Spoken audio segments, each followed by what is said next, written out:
অপেক্ষার জীবন। নিম অপেক্ষা তেতো, তেঁতুল অপেক্ষা টক, আর হেমলোক অপেক্ষা বিষাক্ত।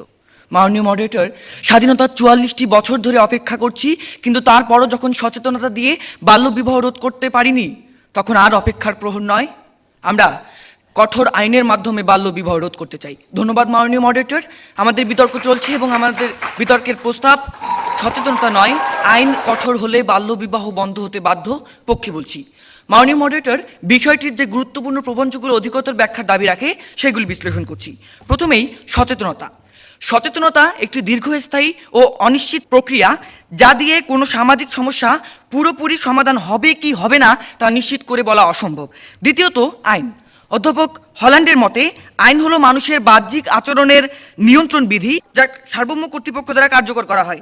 মাননীয় মডারেটর, কঠোর আইন বলতে আমরা বোঝাচ্ছি সংবিধান প্রণীত প্রচলিত আইনের প্রয়োগ ও বাস্তবায়নের বাধ্যবাধকতা, যার মাধ্যমে সমাজে সংগঠিত যাবতীয় অপরাধের দৃষ্টান্তমূলক শাস্তি প্রদান পূর্বক অপরাধ প্রবণতা নির্মূল করা সম্ভব। মাননীয় মডারেটর, তৃতীয়ত বাল্যবিবাহ।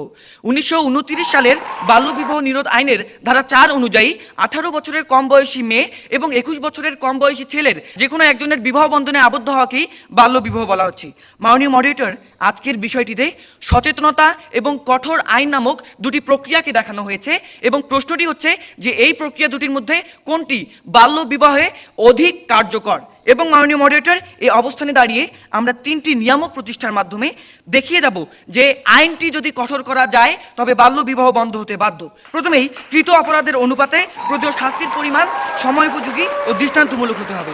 অর্থাৎ মাননীয় মডারেটর, আমরা এমন কোনো আইনের কথা বলছি না যা গরু মেরে জুতো দানের মতো। আমরা বলছি সেই আইন প্রয়োগের কথা যার মাধ্যমে মাননীয় মডারেটর একটি বাল্যবিবাহে সম্পৃক্ত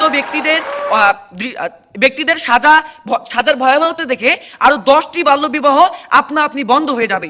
দ্বিতীয়ত মাননীয় মডারেটর, বিচার বিভাগের দীর্ঘসূত্রিতা কাটিয়ে ন্যূনতম সময়ের মধ্যে পূর্ণ সাজা প্রদান করতে হবে এবং সেই সাথে ভ্রাম্যমাণ আদালতের ক্ষমতা বৃদ্ধির মাধ্যমে তাৎক্ষণিকভাবে সংগঠিত বাল্যবিবাহ বন্ধ করতে হবে। তৃতীয়ত, আইনটি সম্পর্কে জনগণের মাঝে সম্যক ধারণা প্রদান করতে হবে। অর্থাৎ শুধু আইন প্রণয়ন এবং শাস্তির বিধানের কথা আমরা বলছি না মাননীয় মডারেটর, আমরা বলছি সেই আইনটি প্রচার প্রচারণার মাধ্যমে আজ সেই আইনটির পরিচিতি ও আইনি সচেতনতা গড়ে তুলতে হবে। মাননীয় মডারেটর, যুক্তরাষ্ট্রে অনুষ্ঠিত গার্লস সামিটে মাননীয় প্রধানমন্ত্রী বলেন 2000 সালে বাংলাদেশে সংগঠিত বাল্যবিবাহের হার ছিল 38.2%, যা 2013 থেকে 14-তে এসে দাঁড়ায় 18%। তিনি আরও উল্লেখ করেন যে যেটি গুরুত্বপূর্ণ ভূমিকা পালন করে সেটি হচ্ছে বাল্যবিবাহ নিরোধ আইনের সঠিক বাস্তবায়ন। মাননীয় মডারেটর, বাল্যবিবাহের গুরুত্বপূর্ণ কারণগুলোর মধ্যে অন্যতম দুটি হচ্ছে নিরাপত্তার অভাব এবং যৌতুক প্রথা। লক্ষ্য করুন প্রতিপক্ষ, সেভ দ্য চিলড্রেনের এক জরিপে দেখা যায় যে বিগত 2011 থেকে 12 সালে কেবল ইপটিজিংয়ের কারণে রাজশাহীর 3 উপজেলায় 612টি বাল্যবিবাহ সংঘটিত হয় এবং যা 2013 থেকে 14 সালে কমে দাঁড়ায় 328টিতে, যেখানে স্পষ্টভাবে উল্লেখ ছিল মাননীয় মডারেটর, এই বাল্যবিবাহের সংখ্যা হ্রাসে গুরুত্বপূর্ণ ভূমিকা পালন করে সেই আইনের কঠোর ব্যবস্থাপনা।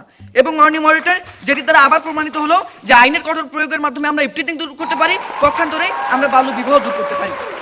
এবং মাননীয় মডারেটর, এই পর্যায়ে প্রতিপক্ষ দলের বন্ধুদের কাছে আমার প্রশ্ন যে নিরাপত্তার অভাবজনিত কারণে যে বাল্যবিবাহ ঘটছে সেখানে আপনারা কিভাবে সচেতনতা প্রয়োগ করবেন, দয়া করে সেটি একটু স্পষ্ট করবেন।